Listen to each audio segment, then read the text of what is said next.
¿Qué haces si tu carro se vara? No llamas al veterinario, vas al mecánico. Es de lógica. Por eso, si te enfermas, el médico u odontólogo son los únicos profesionales en Colombia para recetar medicamentos. No tu vecino, ni tu tía. Y los únicos lugares autorizados para adquirir medicamentos son las droguerías. De otra forma, puedes atentar contra tu salud. Es de lógica. No te automediques. Tu salud es tu vida. Secretaría Seccional de Salud y Protección Social de Antioquia. Gobernación de Antioquia. Antioquia piensa en grande. Buenos días a todos. Muchas gracias a los organizadores por esta invitación. Les voy a hablar de 3 temas que están de mucha actualidad, que son el sarampión, la rubeola y la difteria, que se han vuelto un problema muy importante para nuestra población. Para recordarles que el sarampión es una enfermedad exantemática de etiología viral y se considera una de las más contagiosas de las enfermedades infecciosas, una tasa de ataque más o menos del 98%. Sabemos que el hospedero natural es el hombre y que está ubicuo, está en todas partes. Lo más importante de esta enfermedad es que es inmunoprevenible, o sea que la vacuna es muy efectiva. En la era prevacunal había una alta mortalidad por el sarampión y era una de las causas más importantes de mortalidad, sobre todo en los niños menores de 5 años. A pesar de la vacuna, seguía causando muertes, pero era mucho menor que la que estamos viendo ahora. Y sabemos que se transmite por aerosoles. Recuerden que se transmite es por vía aérea, entonces hay que utilizar para el aislamiento la mascarilla N95. Se replica en la nasofaringe y en los nódulos linfáticos regionales y produce una viremia inicial y luego una segunda viremia a los 7 días de la infección. Este es el curso de la enfermedad en un diagrama. Recuerden que es un paciente con mucha fiebre y que luego se va a brotar y ya les voy a mostrar como los pasos de la enfermedad. Y eso es como aparecen los anticuerpos. Una vez el paciente adquiere la infección, hace la viremia, se brota, aparecen los anticuerpos. Entonces, si los medimos muy temprano en el curso de la enfermedad, puede ser que no los detectemos. Entonces, sabemos que es un periodo de contagiosidad más o menos 1 o 2 días antes de que el paciente se brote, empieza a ser contagioso, hasta 5 días después del exantema. Máximo contagiosidad de 4 días antes y 4 días después de que el paciente se brota. ¿Y cuáles son las manifestaciones clínicas? Porque ese es un diagnóstico clínico, básicamente. Entonces, es un paciente que le dura más o menos 3 a 5 días la enfermedad, ha tenido un curso de coriza, que es un cuadro como gripal, con fiebre alta, el paciente se ve muy enfermo, tiene conjuntivitis, que es muy importante, tos y congestión nasal. Luego aparecen las manchas de Koplik, que son patognomónicas. El problema es que es difícil verlas porque no estamos sospechando esta infección en este momento. Esas ocurren antes de que el paciente se brote. O sea, hay que chequear siempre la mucosa oral y ahí se ven las manchas de Koplik en los carrillos, más o menos al tercer día de la enfermedad. Y las manchas de Koplik desaparecen y aparece el brote maculopapular eritematoso confluente que inicia muy importante en la línea de implantación del cabello. Siempre hay que chequear muy bien al paciente, quitarle la ropa para poderlo chequear de pies a cabezas. Y se disemina de forma centrífuga. Es un diagrama que es muy ilustrativo y que es fácil de recordar. El brote empieza por la cabeza, recuerden que en la línea de implantación, y se riega como si a uno le tiraran un balde con una pintura de arriba hacia abajo y de la misma forma desaparece de abajo hacia arriba. Entonces es muy importante recordar esta manifestación del exantema. Estas son unas fotografías del brote del sarampión. Recuerden que es un paciente que se ve muy enfermo con conjuntivitis, el brote maculopapular generalizado que empieza en la cabeza y se disemina hacia abajo. En todo el cuerpo, inclusive palmas y plantas en algunos casos. ¿Cómo hacemos el diagnóstico? Entonces, siempre debemos pedir serología, la IgM para sarampión al ingreso del paciente. Esta, si la tomamos muy temprano en el curso de la enfermedad, puede presentar falsos negativos. La IgM dudosa, siempre repetir una segunda muestra, más o menos a la segunda semana, para confirmar el diagnóstico. Y tenemos disponible la PCR para sarampión, que se hace en faringe y en orina, que es confirmatoria. Esta se debe hacer en los primeros 7 días del exantema. Recuerden que el sarampión es importante porque tiene complicaciones muy graves y estas son las que causan más mortalidad, incluyendo la diarrea y otitis media, pues son muy frecuentes, pero la más importante y la más grave tal vez es la neumonía, porque es la causa de mortalidad en los niños. Se presenta en más o menos 5 a 10% de los pacientes, pero causa 60% de las muertes. Entonces es una causa importante de morbimortalidad. En las mujeres embarazadas que tienen sarampión pueden también tener muertes fetales. Y recuerden que la encefalitis, el compromiso neurológico también es importante, es poco frecuente, pero puede ocurrir y puede haber la panencefalitis esclerosante subaguda que puede ocurrir hasta años después de la infección. Entonces, más o menos una mortalidad en total del 20% de los casos de sarampión. El tratamiento es sintomático, no tenemos antivirales disponibles efectivos, pero se trata el paciente con control de la fiebre, líquidos orales y reposo. Siempre si el paciente va a estar hospitalizado hay que hacerle el aislamiento por aerosoles, que es muy importante, y de contacto por 4 días. Y los contactos del paciente por 14 días. Se recomienda adicionar vitamina A para los niños pequeños, sobre todo los desnutridos, para mejorarles el pronóstico. Eso disminuye la mortalidad y aumenta la IgG. Entonces se recomienda adicionar vitamina A. En los contactos que debemos hacer, darles la triple viral, la vacuna, primeras 72 horas después de la exposición, y también está disponible la gamoglobulina intravenosa que se puede utilizar en los casos de inmunosuprimidos o de pacientes que tengan alto riesgo de desarrollar un sarampión y que tengan complicaciones. Estos pacientes pueden recibir la gamoglobulina intravenosa en los primeros 6 días después de la exposición. Después de la exposición, aquí está la dosis que se recomienda. Eso se recomiendan para pacientes de alto riesgo, como son los inmunosuprimidos o pacientes que están en riesgo de desarrollar una enfermedad grave. La vacuna que tenemos disponible en nuestro medio es esta, que está en círculo resaltada en rojo, y es la que tenemos disponible, es muy efectiva y se utiliza en el PAI de manera de rutina.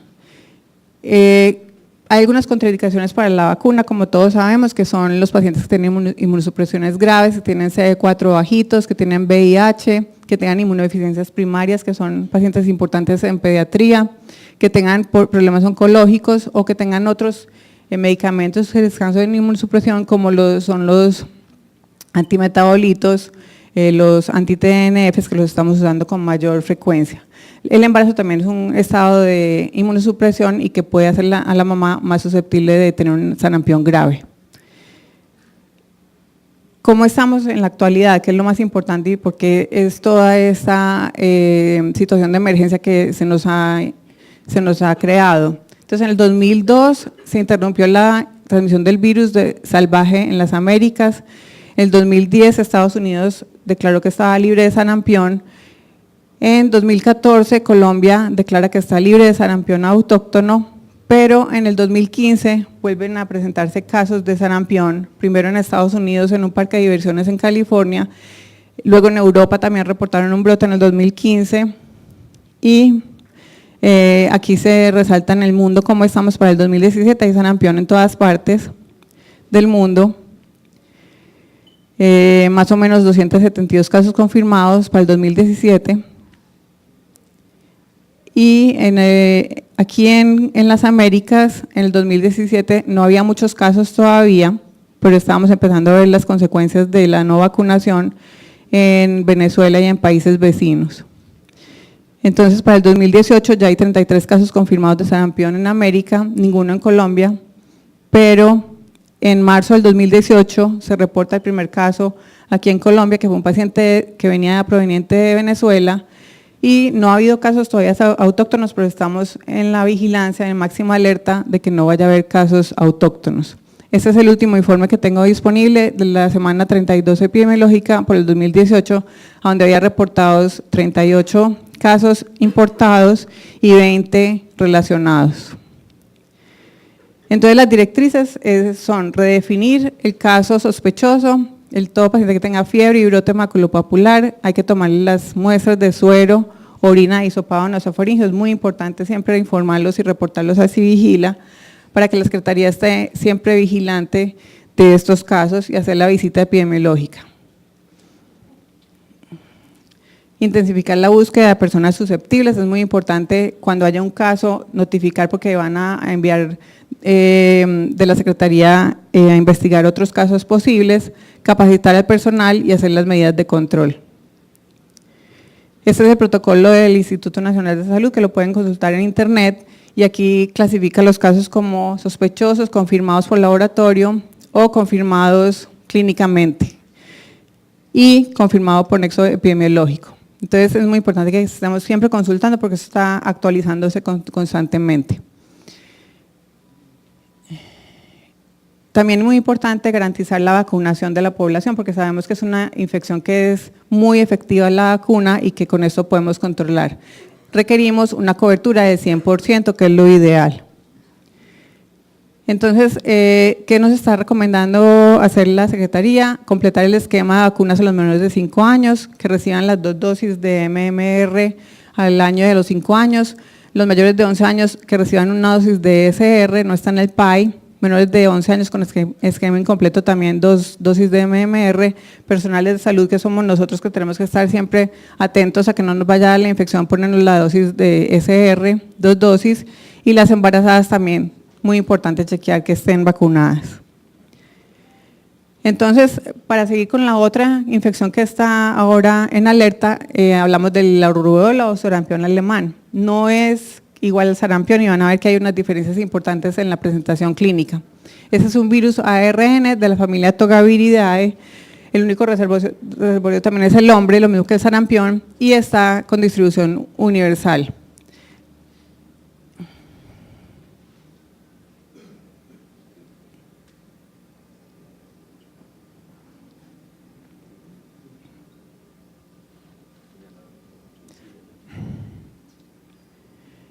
Recuerden que también es contagiosa, tal vez no tanto como el sarampión, pero se considera contagiosa antes de que el paciente se brote, más o menos una semana antes, y hasta 3 a 5 días después de que aparezca el brote. Generalmente es una infección que es benigna, autolimitada, menos grave que el sarampión. Entonces esto es importante. Y más o menos hasta un 80% de los pacientes no tienen la clínica característica, puede ser una infección subclínica. Entonces se nos puede pasar el diagnóstico. Muy importante, además del brote, que tienen adenopatías suboccipitales o cervicales, para buscarlas en el examen físico. Entonces, recordemos que tiene un prodromos, pero menos bulloso que el del sarampión, con tos, faringitis, se puede quedar de dolor ocular, puede tener cefalea, náuseas, y luego el exantema, que el exantema puede ser inclusive el primer síntoma de la enfermedad. Es una erupción maculopapular, es difusa, generalizada, pero es menos intensa que el sarampión. Es como un rosado pálido, generalizado, que inicia también en la cara, cuero cabelludo, o puede iniciar en el cuello y luego se generaliza. Y se va desapareciendo, así como empezó. Dura más o menos hasta 5 días y produce una descamación fina al final del brote. También puede haber un enantema que es difícil de ver muchas veces y se llama el signo de Forchheimer, y son unas máculas puntiformes de color rojizo o petequiales en el paladar blando. Estas muchas veces nos pasa porque el paciente pues viene a consultar después de que ocurre el enantema, pero siempre debemos chequear, lo mismo que el sarampión. También se puede acompañar de adenopatías, y otra cosa que es muy importante, sobre todo en las niñas mayorcitas o adultos jóvenes, es que puede haber compromiso articular con dolores articulares y artralgias muy significativas. Las complicaciones son raras, pero casi siempre son relacionadas con las articulaciones, como les decía, más que todo en mujeres.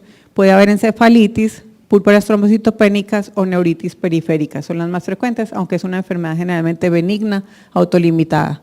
Lo mismo que el sarampión, no tiene tratamiento antiviral específico, es un tratamiento sintomático, pero el paciente debe excusarse de asistir al colegio hasta 5 días después del brote para que no contagie.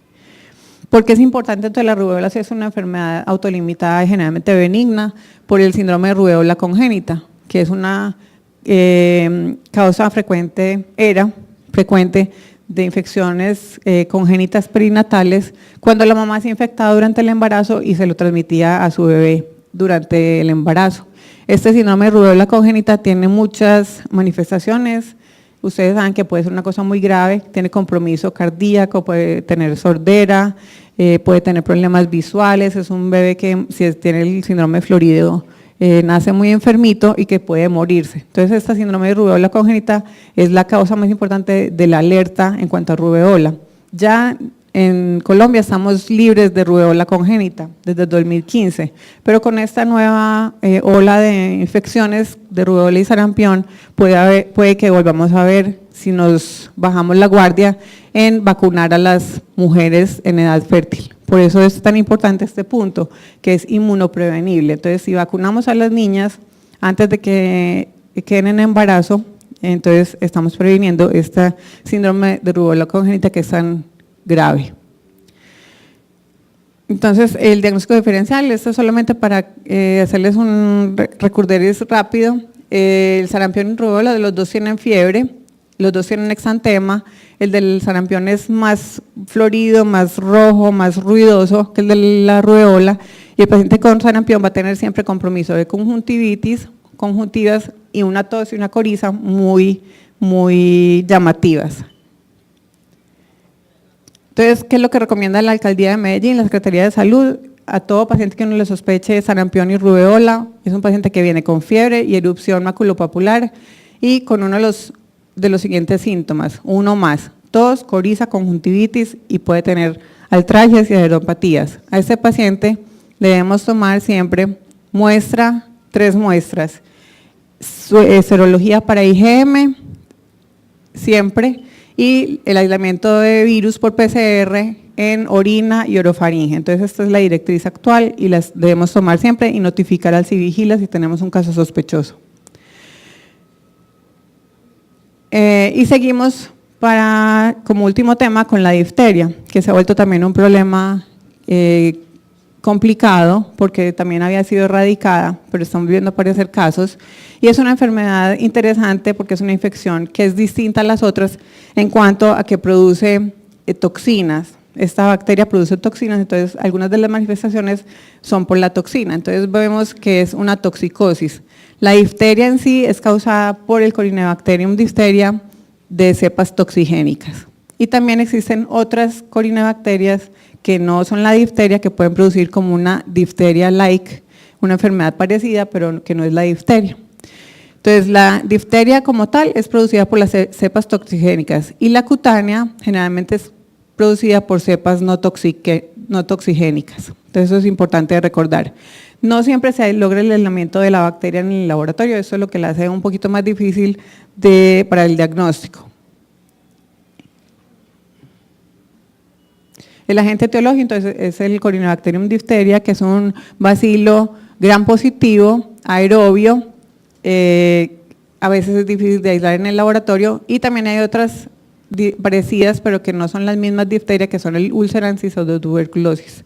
Necesita unos medios de aislamiento específicos, acuérdense del Loeffler, que es el de toda la vida, y ahora hay unos más modernos y más enriquecidos, y también hay que utilizar medios para detectar la toxina, que esa se detecta por PCR o por el test de ELEC, que es importante para ver si son cepas que producen toxinas o no.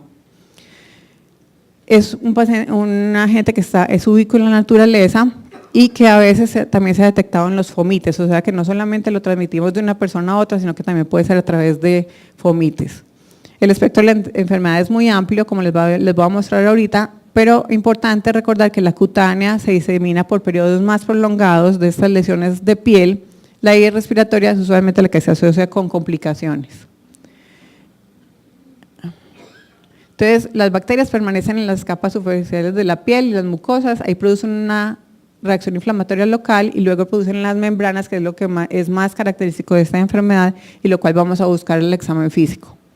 Entonces, vamos a ver que esta infección se transmite por vía respiratoria, esta es por gotas, distinto del sarampión que es por aerosoles, o puede ser por contacto con las lesiones en piel. Tiene un periodo de incubación de más o menos 2 a 5 días y en los no tratados puede permanecer en las lesiones por mucho tiempo, hasta semanas. Los pacientes tratados dejan de ser contagiosos 48 horas después del tratamiento, esto es muy importante en cuanto a la transmisión de la enfermedad. Y la enfermedad severa se ocurre en personas no vacunadas o con vacunación incompleta, que eso es muy importante para los controles de esta infección en este momento. Entonces, se considera que es una enfermedad endémica en áreas de baja cobertura vacunal.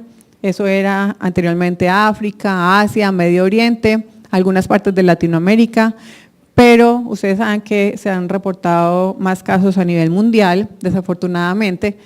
Para el 2014 se reportaron 7.000 casos por la OMS, en Estados Unidos hasta el 2014 56 casos y desde el 98 Estados Unidos decía que todos sus casos eran importados.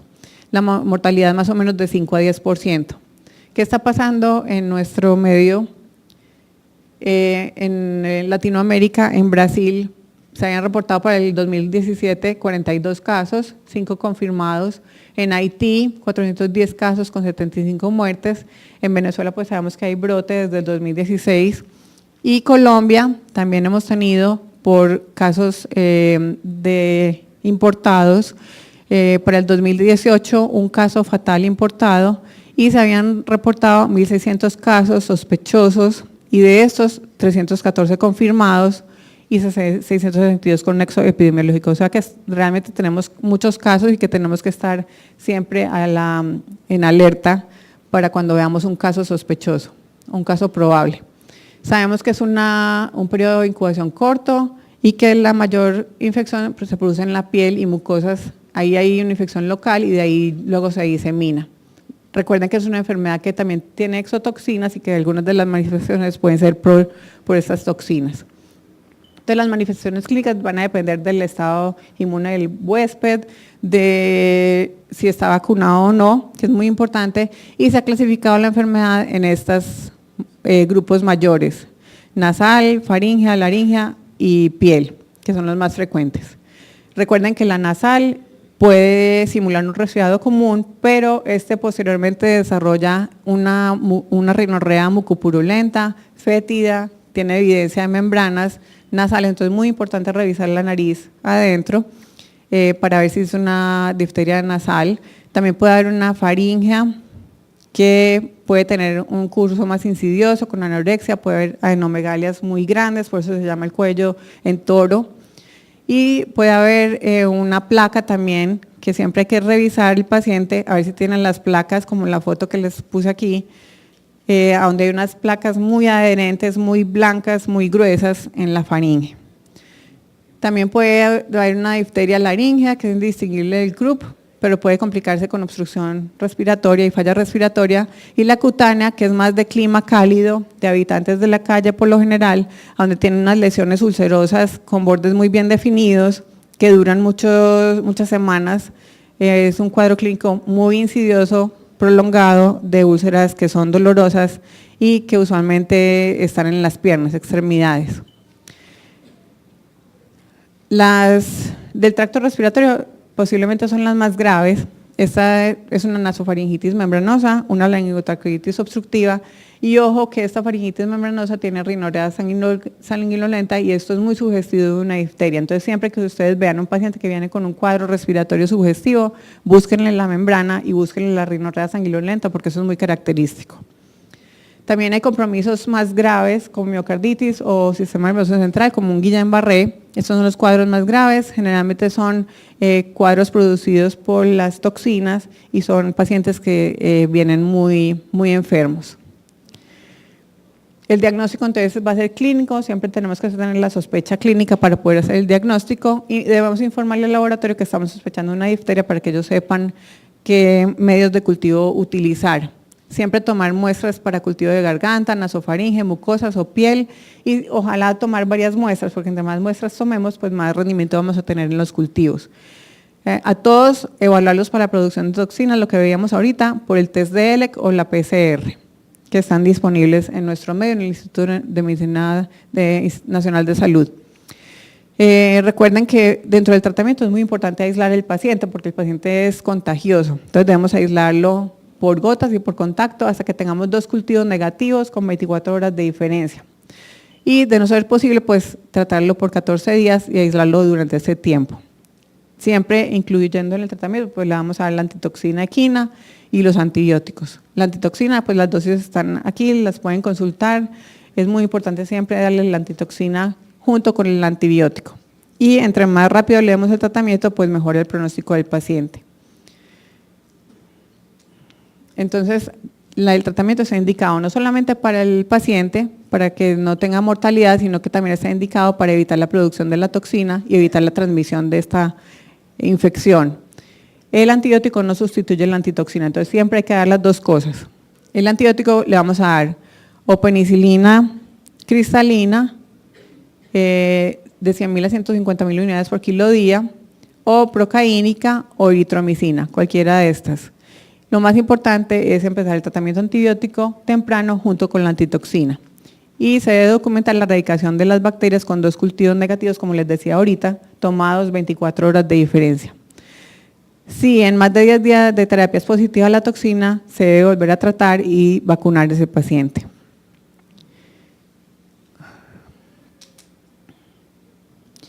También muy importante que el paciente tenga reposo en cama, más o menos 2 a 3 semanas, hacerle un electrocardiograma por el problema de la miocarditis que se puede presentar durante el curso de la enfermedad. Se debe hacer 2 a 3 veces por semana por 4 o 6 semanas. Y en los casos de difteria grave, considerar el uso de esteroides adicionado a lo que veíamos ahorita de antitoxina y antibiótico.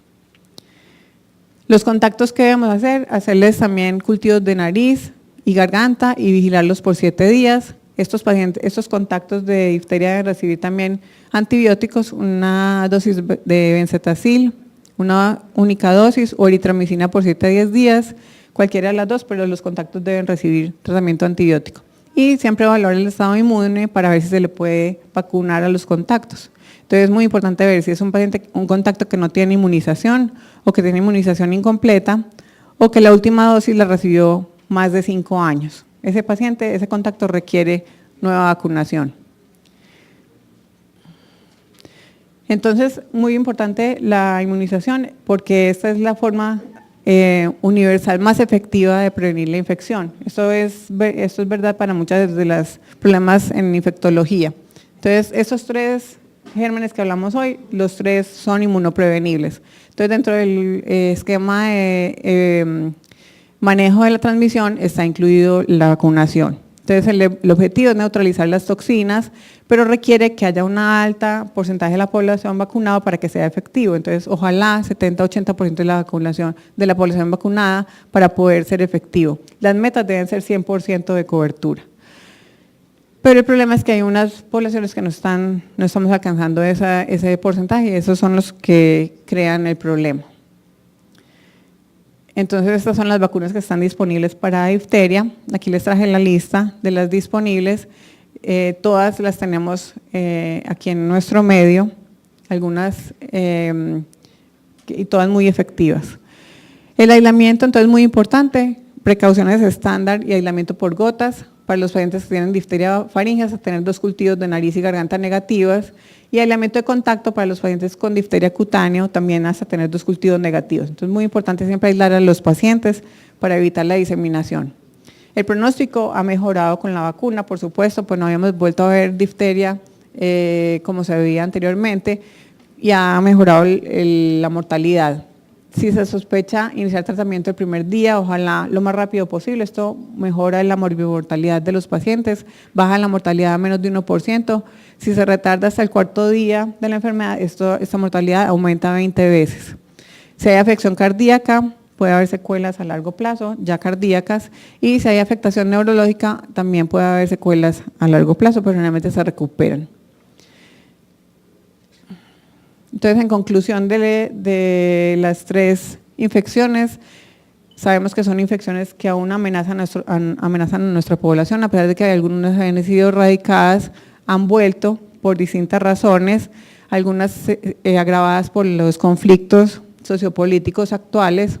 Ojo con los grupos antivacunas, ojo con las poblaciones sin adecuada cobertura de vacunación, porque estos son los que transmiten las infecciones y son los que tenemos que dirigir nuestros esfuerzos para vacunar. Debemos continuar una vigilancia muy estricta de estos casos y notificarlos todos, porque son todos de notificación obligatoria. Y la vacunación sigue siendo la mejor arma para poder controlar estas infecciones. La meta debe ser 100% de cobertura para que no tengamos problemas en nuestra población. Muchas gracias.